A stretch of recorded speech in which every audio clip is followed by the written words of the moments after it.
پوری دنیا میں احتجاج ہوا تھا کہ یہ بتوں کو کیوں گرایا جا رہا ہے. تو ہمارے حضرت مفتی رشید احمد صاحب نے ایک بیان کیا کہ بتوں کو جا کے بولو نا اپنے آپ کو بچاؤ. تم دنیا میں طالبان کو کیوں بول رہے ہو کہ نہ گرائیں؟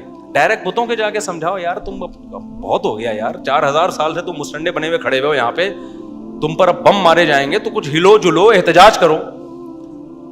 تو وہی بات ہے کہ اپنے خداؤں کو بچانے کے لیے تحریکیں چل رہی ہیں. تو اللہ کہتے ہیں ولا ينبئوك مثل خبیر. اور ایک اور آیت,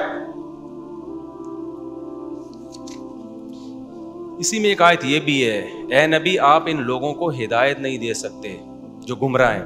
وما انت بمسمع من فی القبور, اور جو قبروں میں پڑے ہوئے ہیں نا ان کو آپ سنا نہیں سکتے.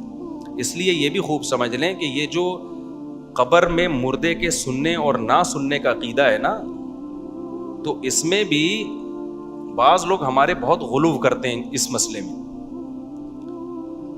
قرآن مجید کے جو ظاہر سے ہمیں پتہ چلتا ہے نا, قرآن مجید کے ظاہری نصوص سے بالکل واضح, وہ یہی ہے کہ مردوں میں سننے کی صلاحیت نہیں ہوتی. اب اس مسئلے کو نا ہمارے ہاں بعض لوگوں نے کوئی حق اور باطل کا معیار بنایا ہوا ہے. تو آپ کی کوئی بھی رائے ہو بھائی آپ رکھیں اس رائے, لیکن کسی پر دوسرے کی رائے مسلط تو نہ کی جائے نا. قرآن کیا کہہ رہے ہیں, وما انت بمسمع من فی القبور, اے نبی جو قبروں میں ہیں آپ ان کو سنا نہیں سکتے. اسی طرح انک لا تسمع الموتى, آپ مردوں کو نہیں سنا سکتے. اسی طرح قرآن میں آتا ہے کہ والموتى یبعثهم اللہ, یہ لوگ سن نہیں سکتے کیونکہ موتا کو قیامت کے دن اللہ زندہ کرے گا. کیا مطلب, یہ موتا ہیں سن بھی نہیں سکتے یہ. تو اس لیے میری رائے اس بارے میں, ہمارے شیخ حضرت مفتی رشید احمد صاحب رحمہ اللہ کی رائے وہ یہی ہے کہ مردوں کو نہ سنایا جا سکتا ہے نہ مردے سن سکتے ہیں.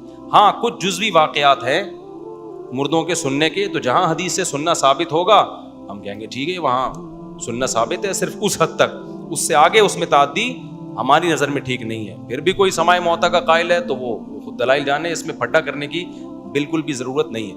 باقی وہ ایک لطیفہ سنا کے اپنے بیان کو ختم کرتا ہوں, وہ ہے بڑا زبردست.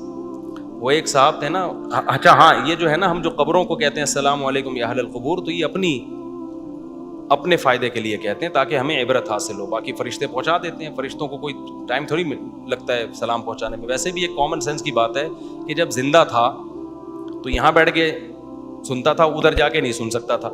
اب قبرستان میں وہ آخری مردہ بھی یہاں سے سن رہا ہے, یعنی قبرستان میں آپ السلام علیکم یا اہل القبور تو سارے مردوں کو نا, تو یہ زندہ تو دیوار کے پیچھے نہیں سن پا رہا تھا, اور مردہ وہ 1 کلومیٹر دور سے بھی کیا کر رہا ہے. تو یہ تھوڑا سا ویسے بھی ٹیکنیکلی بھی اس عقیدے میں تھوڑی سی فالٹ معلوم ہوتا ہے. اور شرک کے روکنے کا یہ ذریعہ بھی ہے. اگر آپ مردوں کے سننے کے قائل ہوں گے تو شرک سوسائٹی میں زیادہ پھیلے گا.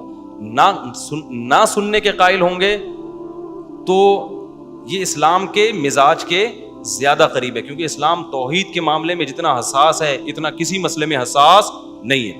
اب 2 آیتیں بس جلدی سے میں پڑھ کے اپنی بات کو ختم کرتا ہوں. اللہ اکبر. اس کے بعد ہم نے آج سورہ یاسین بھی شروع کی ہے. سورہ یاسین میں اللہ تعالیٰ نے پچھلی امتوں کا ایک واقعہ سنایا. بس 5 منٹ میں یہ واقعہ مکمل کرتا ہوں. وَاضْرِبْ لَهُمْ مَثَلًا أَصْحَابَ الْقَرْيَةِ إِذْ جَاءَهَا الْمُرْسَلُونَ إِذْ أَرْسَلْنَا إِلَيْهِمُ اثْنَيْنِ فَكَذَّبُوهُمَا. اللہ نے 3 پیغمبروں کو ایک بستی میں بھیجا.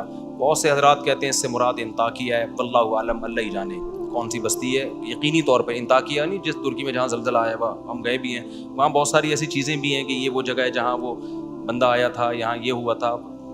قصے ہیں اللہ ہی بہتر. میں ایک دفعہ عجائب گھر میں گیا تو وہاں نا ترکی کے, تو مجھے بتایا کہ یہ فلاں چیز ہے, یہ فلاں چیز ہے. میں نے کہا زبردست بھائی. آگے ایک تلوار لٹکی تھی. میں نے کہا یہ کیا؟ انہوں نے کہا موسیٰ علیہ السلام کا, لاٹھی تھی. میں نے کہا یہ کیا؟ انہوں نے کہا موسیٰ علیہ السلام کا عصا ہے. میں نے کہا یار وہ زیادہ ہو گئی ہے بھائی, یہ جو ہے نا کیا ہو گئی ہے, یہ تھوڑی کیا ہو گئی ہے, یہ کچھ. اس سے مجھے پرانی رپورٹوں پہ بھی شک پیدا ہو گیا ہے کہ یار پرانی رپورٹیں بھی کیا ہو گئی ہیں. ہمارا جو یہ عجائب گھر ہے نا ادھر کا لاہور کا, اس میں بھی پتہ نہیں منہ مبارک کے نام پہ کیا کیا رکھا ہوا ہے, کوئی مستند نہیں ہے. ترکی کی تو بہت ساری چیزیں پھر بھی مستند اس لیے کہ خلافت عثمانیہ تھی, حکومتی سطح پہ کچھ چیزوں کو محفوظ کیا گیا. لیکن ہر جگہ ادھر منہ مبارک, ہر 12 ربیع الاول کو منہ مبارک کی زیارت ہو رہی ہے. بھائی کہاں سے تم کیوں پیغمبر کی طرف جھوٹ باندھتے ہو یار؟ کسی کے بال لے کے نسبت کر دینا نبی کے بال ہیں, اور اس کے جناب پھر وہ زیارتیں کروانا, تو یہ کہاں سے جائز ہو گیا؟ ان چیزوں کا بائیکاٹ کیا کریں. اور کمال کی بات یہ افسوس، کمال تو نہیں، افسوس یہ کہ چیزیں عربوں میں بھی آ رہی ہیں. دبئی میں پتہ نہیں کسی نے منہ، عرب تو ایسے نہیں تھے، عربوں نے بھی 12 ربیع الاول کی چھٹی کر دی ہے وہاں دبئی وغیرہ میں، حالانکہ عرب ایسے نہیں تھے.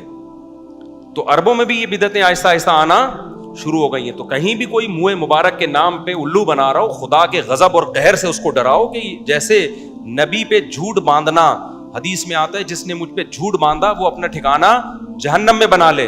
تو جھوٹ صرف قول کا نہیں ہوتا، کوئی چیز جو نبی کی نہیں ہے نبی کی طرف منسوب کر دینا یہ بھی کیا ہے؟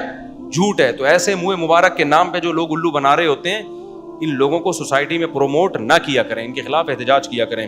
یہ لمبا واقعہ ہے، پھر انشاءاللہ کل سنائیں گے. اللہ تعالیٰ سمجھنے کی عمل کی توفیق عطا. جلدی کوئی سوال پوچھنا ہے تو پوچھ لیں، جلدی سے اسپیڈ. وہ لطیفہ رہ گئے تھے چٹکلا، وہ ایک قاری صاحب جو تھے نا وہ بیمار نہیں ہوتے تھے. جی حضرت.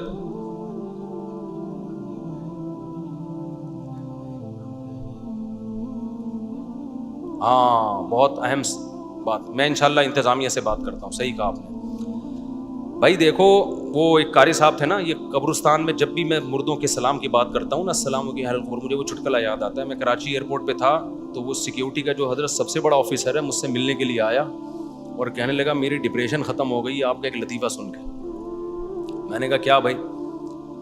تو وہ کہتا ہے وہ میں نے لطیفہ اس میں سنا ہے کہ قاری صاحب بیمار نہیں ہوتے تھے، بچے چاہتے تھے قاری صاحب چھٹی کریں، چھٹی کرتے نہیں تھے. تو ایک بچے کو شرارت سوچی، اس نے کہا میں ایسا عمل کروں گا قاری صاحب انشاءاللہ چھٹی کریں گے. قاری صاحب کی عادت تھی جب بھی قبرستان سے گزرتے بولتے السلام علیکم یا اہل القبور. تو قاری صاحب کا نام تھا غفور. تو بچہ نا قبرستان میں چھپ کے بیٹھ گیا. یہ جو لوگ مردے کہتے ہیں نا، لوگ مردے سنتے ہیں اور پھر ظاہر ہے جب سنیں گے تو ریپلائی بھی کریں گے. تو شکر کرو نہ سنتے ہیں نہ آگے سے رسپانس کرتے ہیں، ورنہ وہی حشر ہوتا ہے جو قاری صاحب کا ہوا. قاری صاحب گزرے، قاری صاحب نے کہا السلام علیکم یا اہل القبور. قبر کے پیچھے سے آواز آئی وعلیکم السلام بھائی عبد الغفور. قاری صاحب کلٹی ہو کے بے ہوش. بتاؤ سننے میں نقصان ہے یا نہ سننے میں؟ قاری صاحب کہتے ہیں کمبختو، نہ سنتے نہ جواب دیتے. تو بچے بھی بڑے شرارتی ہوتے ہیں. اللہ تعالیٰ سمجھنے کی عمل کی توفیق